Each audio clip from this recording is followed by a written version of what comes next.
What is going on? Welcome back to another episode of the Real and Raw Show. Hopefully, everybody's having an incredible week. It's been crazy busy here at the Marrone household. I spoke in Phoenix last week. We did a conversion day where we broke down the skill set and mindset to create a 33% conversion rate. We've been doing this for about 7 years, trained and coached over 14,000 agents, and duplicated it once again. Then, unfortunately, we got some news of things that went on in our family that we had to make sure that we had some time for. And so when we came back, things were a little bit out of sorts. We were healing over, once again, some things that our family had been going through. And then we had the day before I left was my son's birthday, right? So he turned 2. And then my dog turned 15 just yesterday. So a lot of things have been going on. And I just want to kind of put this episode out today, just to bring some perspective to gratitude and being there. I think a lot of us are always trying to get better at our business and grow our business and get ourselves into a financial position where we could explore more, we could experience more, we could invest more. And absolutely 100% that is what we want to do. But this last week really made me take a step back and realize, look, we need finances to go ahead and create those types of things, and obviously to lower stress a bit too. But are we taking real audits in what we could be grateful for? Are we truly taking an audit in what we could be grateful for? Because in a moment just like that, things can be taken from us, right? Whether that's a job or whether that's something that is a materialistic thing or opportunity or a loved one. In a matter of seconds, it can be taken away, and we don't know when it's going to be taken away most of the time. And so I just want everybody to take some time out this week and just really audit what can you be grateful for. Not just talk about the big things. I'm not talking about just the boats and the cars and the houses maybe you have, but I'm talking about the little things, right? The little things you could be grateful for, from your heart beating without you thinking about it, to the blood flowing without you even knowing, right? To the hot water because maybe you used to take showers with cold water because you couldn't pay your bill, or the home that has the extra bedrooms because you used to live in a small apartment, to just the voice of your kids, to be able to hear that, right? Or to see them be able to do these things for the first time or have these experiences. Don't let those things slip by. In a world of what's next, take a moment and ask, what's in front of me? What's here right now? In a busy, loud, noisy world of the what's next, be the person that also understands the power of what's in front of them, the beauty of what's in front of them. And maybe you're not where you need to be, so you think, or where you want to be, but where you're at has beauty within it. Where you're at has absolutely 100% things to be grateful for. And so take an audit and ask yourself, what are the small things I could be grateful for, from the heart beating to the blood flowing, to being able to see my kids experience things, to being able to hear my kids? Because a lot of times we take for granted the little things that are normal to us, that are business as usual. And so just take a moment this week and identify, what are you grateful for? I didn't live in that. I've been really trying this last, several weeks as we've gone to the new year to be more present, right? And it's hard. It's definitely difficult as we navigate our companies, we navigate the daily stresses and the things that are in front of us and all these different decisions we have to make. I get it. It's hard to navigate all that while still being amazingly present with ourselves, with our family, with our clients. And so it's not a task that's easy because there is so much noise out there. There is so much sometimes anxiety on if you're going to make the right decision. But if you could stay in that presence, stay in that peace of saying, okay, I know, there's some big decisions ahead of me. I know I want to make more money. I know I have a lot more action I need to be taken, but at the same time, I am grateful for what I have, right? It's that healthy balance of like grateful for what you have, but wanting more. And it's definitely a hard situation to navigate of how do I stay in gratitude, right, for what we have, but also earn and really want to go get more. But I think it's just giving yourself the grace of saying, hey, look, it's okay to want more than what you have right now, but don't want more than what you have right now without truly being grateful for everything you have right now. Because most of us, we prayed for the things we have right now. We begged God and the universe to provide us these things that we have right now. And now we're asking for more. So don't take those blessings that have been given to you. Yes, hard work was in between it all. And forget about the moments that we prayed and we begged for God and the universe to provide us these opportunities to be able to live the life we have now, but still earn and want more, right? So find that healthy balance of like, yes, I am super grateful for all these things, big and little, but hell yeah, I want more. I'm going to go after more. I'm going to achieve more, but I'm going to stay grounded in my gratitude through the entire process. And if you do that, you'll find more peace. You'll find more love. You'll find yourself being more present. And when you do that, you actually see more opportunities a lot more clearer and really being able to collapse the time from where you're at to where you want to go. But don't be in gratitude because it's what you're supposed to do. I think there's a lot of us at one point of our life, and maybe you're there right now, where gratitude is needed, right? Like we've heard all the stories, we understand it. And so we sit there and we're like, okay, well, I have to be grateful because if I'm not grateful, God and the universe aren't going to give me more things, right? They're not going to give me more opportunities. And it's hard to admit that, but I've been there. I've done it to check the box off, and it just felt unauthentic. So don't do it to check the box off. Do it because you believe in it. Do it because it makes you feel different. It changes your entire mindset on how you start today when you truly step into gratitude intentionally. Because then when shit happens to you and something goes bad that day, because something's gonna happen, and you're like, man, I wish that didn't happen, or oh, that's bad news throughout the week. But when you start today or the day with gratitude, you find yourself being able to tackle that a lot better. Right. So intentionally starting your day with gratitude, not to check the box off, but to do it because being grounded in gratitude is the most powerful way to live. And doing it intentionally in the morning with deep detail will help you attack the problems that you are going to face this week. Help attack it with a lot more clarity, right?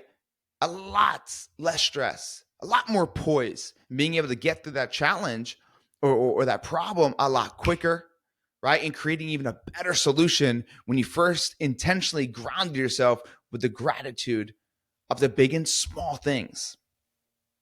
So as we, the Marrone family, navigate this tough season of our life with the challenge that we had this past weekend, and mind you, it wasn't me personally, it wasn't my wife personally. This is just a family members that were going through some things that were very unexpected. I just want you sitting there right now to know that, like, no matter what season you're in, gratitude is always the way to begin with it. And it can sometimes feel like a burden because, like, oh, I have to say what I'm grateful for. You don't need to create a laundry list. I used to think create 25 things and write them down every day. Okay, cool, that's good. Understand what those 25 things are just to help you with this process. But every day when we're speaking in gratitude and we're visualizing it, it doesn't need to be 25 things. Then it becomes a burden of, oh, I have to do this. Versus whatever you feel in the morning when you speak in that gratitude, allow it to be whatever you feel, right? I mean, like today, my water pressure was very low. But when I spoke in gratitude, I spoke about the hot water. Man, I'm super grateful that we got some hot water because we've had days where we didn't. We didn't have showers, right? We didn't have a home to, go ahead and sleep in. So water pressure being low, man, that's nothing. I'm super grateful to even have water coming out, right? The shower. And so just being super strategic with it. And once again, that carries on throughout the day. Your kids are driving you up a wall, right? Step into gratitude. And it's something we're trying to teach our kids as well. Like, if Aria's losing her mind and something's happening, we want to change her mindset of like, hey, what's wrong? To like, hey, okay, I get it. I understand you're frustrated with X, Y, and Z. But let me ask you right now, what could you be grateful for? Right? What could you be grateful for? Look around.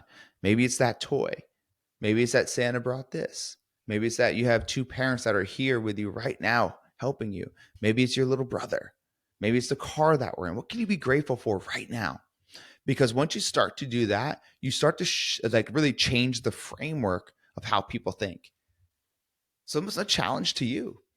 You could do it for yourself, right? In a moment of frustration, in a moment of anger, in a moment of doubt, stop yourself and ask yourself, what can I be grateful for right now? Because to attack a problem from a place of anger or to attack a problem from a place of stress will take you much longer to actually complete that challenge, right? So peeling it back. So if you are somebody who is attacking problems from a place of stress, from a place of anxiety, from a place of anger, you will not be able to tackle that problem, create a solution quick, nor more effective or efficient. So what you need to start doing is attacking problems from standing on the foundation of gratitude. So in the moment that problem occurs, right, that issue comes up into your life, instead of attacking it with the emotion of anger, with the emotion of pain, take a step back and say, okay, hold on a minute. First, let me figure out what I'm grateful for, what I'm, thankful for in my life. Then you identify those things, then you attack that problem, then you attack that issue. And what you'll find is you'll be able to create a solution much quicker. It'll be more effective and more efficient, and you'll do it with a lot more peace. So try that next time there's a problem and use that same thing for your children. It's a lot harder. I get that. Believe me. But the moment that they're stressed out and they're trying to do something and they're angry, stop in a moment and say, hey, look, I understand you're frustrated. But let me ask you, what can you be grateful for right now? Then let's talk about this. Because it starts to change their framework on how they look at a problem and are able to look at a problem with a solution-oriented place that starts with gratitude versus a frustrated place that started with stress. So I just want you to take this podcast today, this show today, and use these tools. Do it intentionally when you start your day. Do it intentionally when you're attacking problems. But also reach out to somebody, even if it's somebody, that you talk to every single day, and just let them know what you're grateful for in their life, right? So it's not just, hey, I'm grateful to have you. I'm grateful that you're someone that can always be an ear to listen to what is going on in my life. I'm thankful that you're always there to support me. Really reach out to somebody and give them gratitude with specific things and start this trend. So if you're navigating a situation in your life right now that's hard, don't attack it from your current mindset. Don't attack it from a place of stress. Don't attack it from a place of anxiety. Don't attack it from a place of uncertainty. Attack it from a place of gratitude that will create the strength to see a solution much faster and much more effective. Gratitude changes your attitude, right? All these cliche sayings. Yeah, they're cliche, but they absolutely work. We used to pray for the things that we have right now. So let's not forget about those times that we didn't have what we have. Let's bring it back and say, man, look what we got in front of us right now. Look what we've already built. But also know you didn't come this far just to come this far, and go get more. So whatever season you're going through right now, I hope that this helps make this a part of your life, right? This is not just a one and done. This is like a lifestyle. Gratitude is a lifestyle. Putting yourself on an intentional wavelength of what you're grateful for as a lifestyle. Don't be grateful for things. I need to hit on this. I was going to end this podcast. I need to hit on this. There's tragedies that happen, and I've talked about this in the past, but there's tragedies that happen, and all of a sudden now we're grateful, right? So, unfortunately, there's mass shootings. Now people are grateful, right? Oh my God, we're grateful. Now people love more, right? There's these hurricanes or these tornadoes and people lose their things in their lives. And now people come together and they're grateful, right? Losing a loved one. Now people start to be grateful and they come together. But why is it that tragedy must spark gratitude? Why can't gratitude be the beginning of it? Why can't gratitude be business as usual? Stop waiting for a tragedy to spark gratitude and actually being gratitude. Because to be honest with you, you and I both know as soon as 5 days, 6 days, 7 days, 10 days go by, that gratitude starts to diminish because you forgot about that tragedy. The world needs to stop waiting for a tragedy to live and breathe in gratitude. It is not something that comes only when there is tragedy, only when there is loss. It is a part of life. It is a lifestyle. And if you right now say, I'm going to live in gratitude, I am going to be in gratitude, I am going to stand on gratitude, when that tragedy comes, you'll be the most powerful present person there to truly authentically be able to help serve these people in whatever capacity it might be. So stop waiting for tragedy to live in gratitude or spark the gratitude. That should not be the case. Gratitude is a lifestyle. It is not sparked by losing someone, something, or a tragedy. Thank you guys so much for listening to today's show. If this hit home, please share it out with somebody. Share it out. Tag me on Instagram at Real John Marrone. Tag me on Facebook. It's on Jonathan Marrone. If you're listening to us on YouTube, go ahead and share this out as well. If you're not listening to YouTube, just Google my name on YouTube or go to YouTube and just put in John Marrone, and you'll see my channel there. Hit subscribe. We put out clips of all of our podcasts. We put out full-blown video podcasts. We put out other things. So make sure you go ahead and you go to our YouTube channel. Just look my name, John Marrone, and you will see it. Subscribe to it. Share this bad boy out. If you think this message needs to be heard by more than just you, share it out.